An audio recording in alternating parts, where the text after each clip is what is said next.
नहमदुहु व नुसल्ली अला रसूलिहिल करीम अम्मा बाद फ़क़द क़ाल अल्लाहु अज़्ज़ व जल लक़द कान लकुम फ़ी रसूलिल्लाहि उस्वतुन हसना। जहाँ में कितने रसूल आए न आया कोई अजीम तुमसा, फ़हीम तुमसा, अलीम तुमसा, नईम तुमसा, हकीम तुमसा। हजार ढूंढा तमाम देखा किसी ने लेकिन कहीं न पाया, अमीन तुमसा, हसीन तुमसा, जमील तुमसा, वसीम तुमसा। हाज़िरीन गिरामी, ये एक मुसल्लमा हकीकत है कि नबी कायनात सल्लल्लाहु अलैहि वसल्लम कारवान हस्ती के रहबरे आज़म हैं। आप सल्लल्लाहु अलैहि वसल्लम ने उस खित्ते में मबऊस होकर इंसानियत नवाजी का पैगाम सुनाया जो जुल्म व तशद्दुद का मरकज़ था, जहाँ इंसानों का खून पानी की तरह बहाया जा रहा था। नफरत, इंतकाम और वहशत व बर्बरियत की तारीख आंधियाँ चल रही थी। शराब व कबाब की ऐसी ऐसी महफिलें कायम थी जहाँ ढोल, ताशे और सारंगी की आवाज़ें सन्नाटों को चीर कर खामोशी का मुंह नोच रही थी। शिरखार बच्चियों और मासूम दोशीज़ाओं को सिर्फ लड़की होने के पादाश में सैकड़ों मन मिट्टी के नीचे दबा देना जहालत की तारीकी में डूबे हुए इंसानों का शब रोज मशगला बन गया था। जिना को एक सामान्य तफरीह समझकर जिंदगी का जुज़्व लायनफक शुमार करना और ऐश व इशरत, तन आसानी और नफ्स परवरी ही वहाँ की तहजीब का असल उन्सुर था। डाका जनी के मालों को सीना फुलाकर खाना और यतीमों की बेबसी पर कहकहे लगाना एक ऐसी चीज थी जिसमें पूरा मुआशरा घिरा हुआ था। जुल्मतो गुमराही की इंतहा ये थी कि रुए जमीन का सबसे मुकद्दस खित्ता खाने काबा सरापा बुत कदा बना हुआ था, जहां हजारों इंसान अपने हाथों से तराशे हुए बेहिस हरकत पत्थरों के सामने सर बसुजूद हो रहे थे। ऐसे पुरफितन और ख़तरनाक हालात में जब नबी कायनात सल्लल्लाहु अलैहि वसल्लम पैगाम इंसानियत का रहबरे आज़म बनकर जलवा अफरोज हुए तो रोते दिलों को करार आ गया। मायूस इंसानों ने समझा कि जाने बहार आ गई। बस में हस्ती पुकार उठी कि तो आलम का इफ्तिखार आ गया। कमज़ोरों का सहारा और बेनवाओं का हामी और मददगार आ गया और कुहे फारान की चोटियों से नकारा हक गूंज उठा। वो देखो नूर बरसाता अरब का ताजदार आया, गुलामों बेनवाओं बेकसों का गम गुसार आया।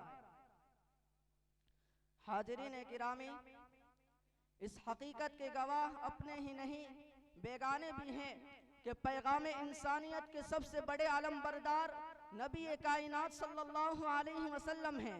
आपके पैगाम इंसानियत की कुव्वत ने हर कुव्वत को झुका दिया। आपके इनकलाबी तालीमात ने दुनिया का निज़ाम बदल डाला। अपनी मजलूमियत पर मातम कुना बिनते हव्वा के सर पर इज्जत और सरफराजी का ताज रखा और रंग व नस्ल की तफरीक मिटाकर तहजीब इंसानियत की बुनियाद डाली।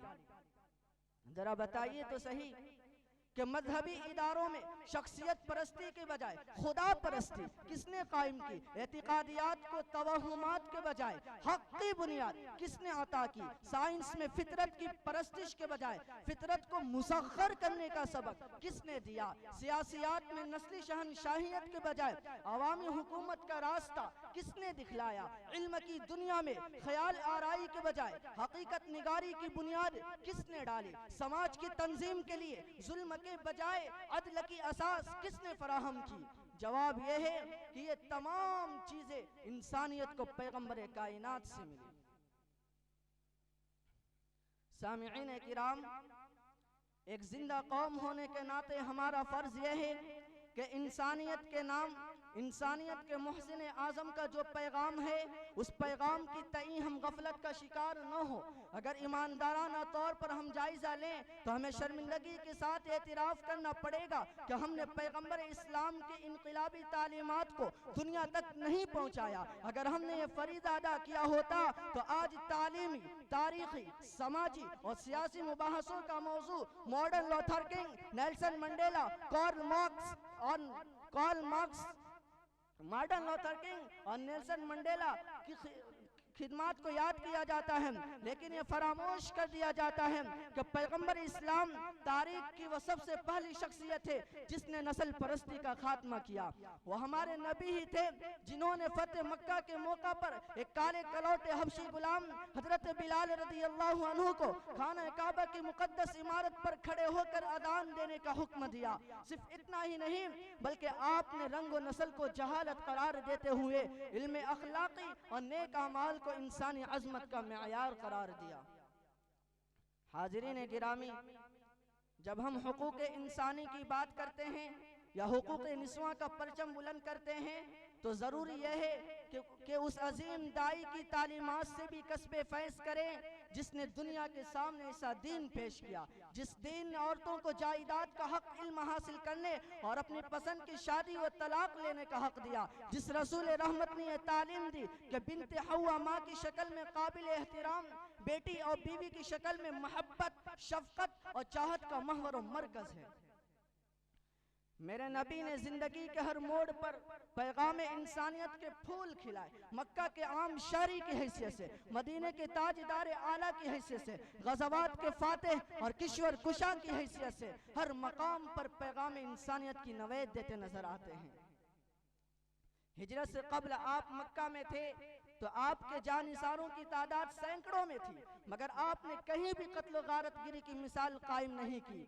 आपके रास्ते में कांटे बिछाए गए मगर आप जन्नत के फूलों की बशारत देते रहे। आपके चेहरे यासीन पर गलाजत फेंकी गई मगर दुश्मनों के हक में दुआ करते रहे। आप पर पत्थरों की बारिश बरसाई गई मगर आपके लबहाए जानवाज गुनाहगारों के लिए दुआ के जवाहिर लुटाते रहे। आपने खून के प्यासों को कुबाए और जान के दुश्मनों को दुआएं दी। हाजिरीन गिरामी, मेरे आका सल्लल्लाहु अलैहि वसल्लम मदीना तशरीफ लाए तो यहूद व नसारा के साथ अमन व सलामती और बका बाहमी का मुआहदा कर लिया। ताकत बढ़ी तो बजोर शमशीर ताकत मनवाने की कोशिश नहीं की, तलवार उठाई तो अहले ईमान की नुसरत और मजलूमों की हिमायत में इस अज़्म के साथ कि वक्त की कोठी जन्म लेने वाले कैसर व किसरा का खात्मा कर दिया जाए ताकि अमन व सलामती के लिए तरसने वाले सुकून का सांस ले सके। जरा सोचिए तो सही वह कैसा मंजर रहा होगा जब आप सल्लल्लाहु अलैहि वसल्लम लश्कर जर्रार के साथ मक्का में फातिहाना अंदाज से दाखिल हुए। वह शहर मक्का जहां के दरो दीवार आप सल्लल्लाहु अलैहि वसल्लम के लिए तंग कर दिए गए थे, वह मक्का जिसके मकीनों ने आप सल्लल्लाहु अलैहि वसल्लम को एक पल भी चैन लेने नहीं दिया था, आज उसी मक्का के तमाम मकीन उस अजीम तरीन दाई अमन सलामती के सामने लरजीदा बदन खड़े थे। वक्त की हर जुम्बिश आप सल्लल्लाहु अलैहि वसल्लम के हुक्म की मुंतजिर थी कि आप सल्लल्लाहु अलैहि वसल्लम का इशारा हो और मक्का की सरजमीन उन दुश्मनाने खुदा और रसूल के खून से रंगीन कर दी जाए। मगर सलाम उस दाई अमन सलामती पर जिसने ला तसरीब अलैकुमुल यौम कहकर इंसानियत को पैगाम दिया कि दिल तेज तलवार से नहीं बल्कि मीठे बोल से जीते जाते हैं। लाखों दुरूद व सलाम हो उस रहबरे आजम पर जिसका इनकलाबी पैगाम मादियत की तारिकियत में भटकने वालों को ये मैसेज दे रहा है कि दहर को सीरत सरकार सिखा दी जाए, संगबारी जो करे कोई दुआ दी जाए, रोशनी सीरत सुल्तान हरम से लेकर कल्ब को हिल्म निगाहों को जिया दी जाए। वमा अलैना इल्लल बलाग।